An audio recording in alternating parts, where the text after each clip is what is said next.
What is going on, guys? It's the Mad Dragon. We're on to week 2 of the Autumn Internationals, working our way through the preview videos where we check out the squads that have been announced that are going to be playing on the weekend, thinking about who's some good picks, some bad picks, and finally giving a score prediction. We've already done the one for France versus Australia. It's live on the channel. You can go check that one out after this one. And if you enjoy the style, remember to subscribe to the channel. It really helps a channel my size out when people do subscribe and hit that like button. So, this game, Wales versus New Zealand. Now, I went to go watch this game live last year. Anyone that remembers on the channel, I did do the vlog. You go check that one out. It's a lot of fun. I really enjoyed doing that one. But this was a rough game to go watch, especially as a Wales supporter. I try my best when we do these videos to be as unbiased as I can, but I am a Wales supporter. I wanted to go see that game, but New Zealand last year played extremely well, and after that game it didn't really get a lot better for Wales. Let's start talking about Wales home team. Let's get into it. So in terms of matches that have happened after that, as a bit of an interesting stat now, after that game Wales lost to New Zealand last year in this exact fixture.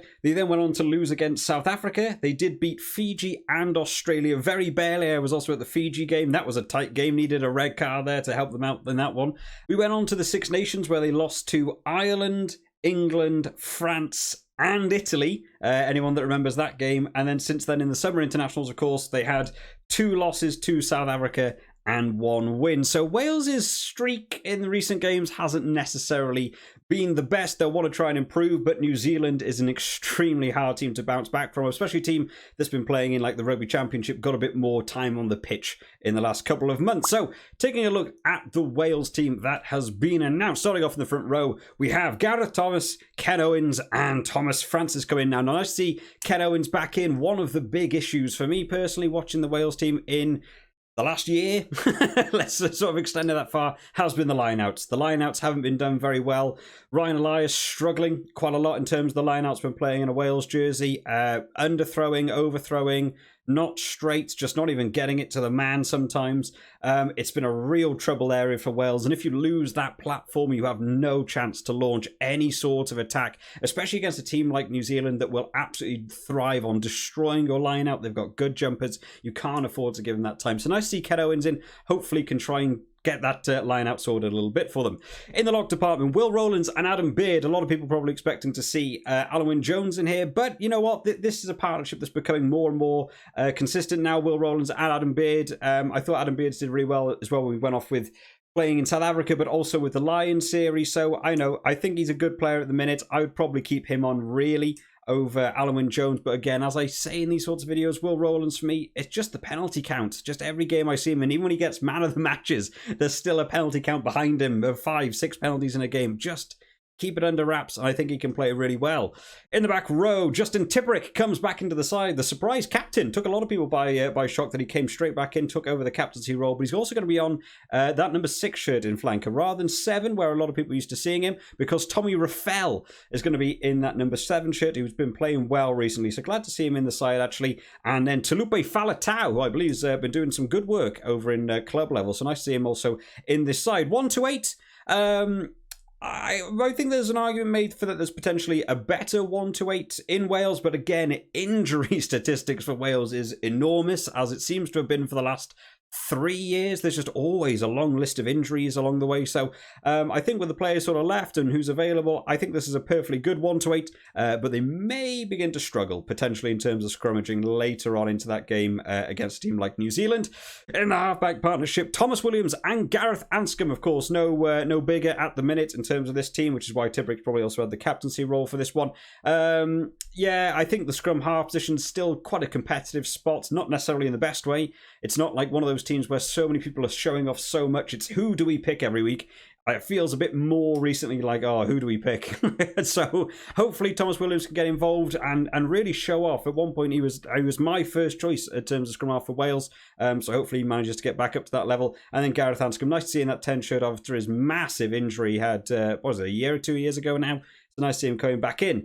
In the centre partnership, Nick Tompkins and George North. This was something we saw throughout the Six Nations, trying to fit George North into that outside centre. He didn't play terribly, to be fair. It actually worked much better than I expected it to. Personally, I really want to begin to see Owen Watkin more in this centre partnership. And I do also prefer Nick Tompkins in 13 as opposed to 12. So I would do some switches, but hey, I'm not an international coach, so what do I know? In terms of the back three then, big name here, Rio Dyer coming in, making his debut on the left wing. What a game to make your debut for Wales in New Zealand and in Cardiff. I can't wait for that one. Hopefully he has a good game. I'd love to see a player come on in their debut and just think, I got nothing to lose. You might as well just play out of your skin in this game. This is the one to show off in. And then, of course, Rhys Zammit on that right wing playing so well recently. And finally, Lee Halfpenny coming in that fullback shirt. Again, there was talks around whether he would ever come back to international after his injury in his, his 100th cap game. Had a big injury, so nice to see him coming back into the side as well. Overall, this is definitely a good 1-15. I just think it's going to be a tough old game playing against New Zealand. New Zealand have had the cut of the green in terms of the amount of time on the pitch with the Rugby Championship and playing last week. They'll feel a bit warmed up for this one. Wales going to be going in a little bit cold. Couple of new picks here that maybe I wouldn't have gone for, so hopefully they get on okay. In terms of the replacements then, we have Ryan Elias, Nicky Smith and Dylan Lewis. Personally, I would say this is a weaker front row. Probably what most people would expect, having a stronger starting front three, but so many teams now you see basically have two options of a starting front row. Ryan Elias has thrown, like I said, so he's not been quite on point for me recently, so hopefully he gets on and does some good work. Alwyn Jones in that 19 shirt, and then Christ Chwinzer coming in there in the 20 shirt. Someone we haven't seen a lot from. There was big talks around this lad coming in. I believe he's doing really well at club level as well, so nice to see him back in the squad. Like to see him have some game time, get him on the pitch a little bit, nice to see. And then in the replacement backs, Kieran Hardy in that 21 shirt. Maybe some people would want to see him start over Thomas Williams. I think Aaron Thomas Williams, just for the experience level, is probably the better way to start there. Reece Priestland comes back into this team. Wayne Pivac just can't have new players. We always have to go back to some older players apparently in Wales. And then finally in the 23 shirt, Owen Watkin. Well, like I said, I'm looking forward to seeing him come on the pitch. Can play inside or outside centre, so a bit of coverage there. He's quite a quick lad. I mean, you could always chuck him on the wing if you really wanted to, but I imagine if there was an injury in that back row, more likely you'd probably be seeing, if there was an injured centre, you might see Owen Watkin come on at centre north, move on to the wing if you have coverage there. So good coverage on the bench, to be fair. Nice to see. So hopefully this team can just gel together going in cold, and hopefully they still have a good game. Moving on to New Zealand then, who last week had a weirdly close game against Japan. Unfortunately, I couldn't watch it live. I had to go and watch some highlights and catch up on it afterwards. But yeah, New Zealand really taken by surprise there. They only won by, I can't think what it was, 5 or 7 points last week. Even though I really expected them to sort of hammer Japan, Japan played extremely well. A couple of mistakes coming in for New Zealand in that game. Did feel a little bit bad for Finlay Christie. Just seemed to always be the one who ended up having mistakes happen to him, charge down box kicks or passes going wrong or not picking up the ball. So hopefully he's not been dropped because of that. I think he's still playing well, but they probably won't be happy with how that game went in Japan. I think they would have wanted to have seen that game out by a bit more. Nothing to take away from Japan. I don't think it was necessarily a starting New Zealand team in terms of like their first string New Zealand team. So there's been a lot of switches here. They've also got a New Zealand 15 game going on against Ireland A this weekend. So a couple of players over there, people like Braden Ennor, Tuivasa Sheck, TJ Piranara, all those lads are over there in that game as well. So not called up for this one. So going into this one then, starting off with this front row, Ethan de Groot, Coley Taylor and Tira Lomax coming in there. In the lock department, Sam Whitelock and Scott Barrett taking over for this game. Now, last week, we did see a red card for Brodie Retallick. Messed up a lot of my thumbnails. I need to now try and replace Brodie Retallick from them. But Sam Whitelock coming in there and Scott Barrett at 5. We saw this through the Rugby Championship and they work well together. They've had a lot of experience there. Again, like I say, every time I see this, I'd like to see it the other way around. I'd like to see Scott Barrett at 4. I'd like to see Sam Whitelock at 5. But they seem to make it work this way, so can't really complain too much. Sam Whitelock also taking over the captaincy. In the back row, Shannon Frizzell retains that number 6 shirt. Dalton Papali comes in the number 7, and Ardy Salve taking back over in the number 8 shirt, who had a extremely good Rugby Championship. Couple of games there, was just my man of the match. I think he's absolutely on top level at the minute, so nice to see. In the halfback partnership, Aaron Smith and Richie Mwanga, these lads played a lot together. In fact, almost every game, I think, maybe bar one in the Rugby Championship, so nice to see that they'll be keeping that. That's going to be a good partnership to keep going into this one. In the centre partnership, we've got Geordie Barrett and Rico Ioane. Now, Geordie Barrett, only ever seen him play inside centre once, ever, and he was exceptional. So I absolutely put my foot in my mouth saying I'm not sure how he'll get on inside centre. He's awesome. He just basically plays any position, apparently. Jordie Barrett is exceptional. And then finally, their back three, Caleb Clark, Severus, and Beauden Barrett. Now, we saw this sort of backline really going up against Australia, and it worked really well. Beauden Barrett actually did really well in that fullback position. Jordie Barrett played well in the inside centre. Just so many kicking and running threats in this backfield. The ability for everyone just to interchange.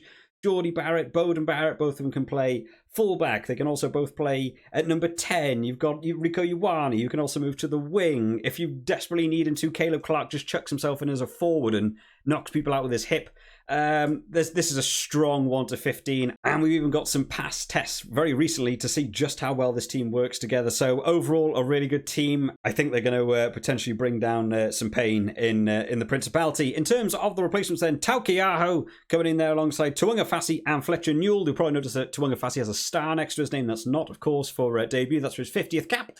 So I'm sure he'll be enjoying a run around in this one. Tupo Vai and Akira Ioane coming in to replace him in those forwards, and then in the replacement backs, Brad Weber, David Havili, and Anton Linnett-Brown in there as well. So again, even more people coming in there. Anton Linnett-Brown and David Havili, both of which don't mind getting involved with the boot if you need them to as well. There's good coverage in this team, and I think with the experience and recent games behind them, I think they're probably going to be looking very, very good. So going into this game then, what do we think in terms of a score prediction? Unfortunately, I think I'm going to probably be predicting New Zealand for this one. New Zealand haven't been on top form. It's not going to be a pretty standard walkover game like we probably would have said a couple of years back, where you just sort of pick New Zealand to win because they're New Zealand. Recently, New Zealand have felt those struggles. They lost to France, they lost to Ireland, they've lost to South Africa, they've lost to Argentina in recent times. So there's every chance that Wales can come out of the blocks on this one. But then Wales also lost to Italy. So you know what? Anything can happen in a world of rugby. Lots of fun. But I am going to say New Zealand to win. I think I'm going to say New Zealand to win by... I'm going to say 16. I think I'm going to go a little bit higher than I was expecting to there. But let me know what you guys think down in the comment section. How do you think the game will go? What do you think the score prediction will be? And of course, make sure you put your scores on the Super Brew if you haven't already. And we will be going over the results on Monday to see how everybody got on. We are going to be doing the rest of the preview videos over the next day or so. So make sure you are subscribed just to keep up to date with all the latest videos as they come out. I hope you've all enjoyed this one today, guys. I will see you all next time. Bye-bye.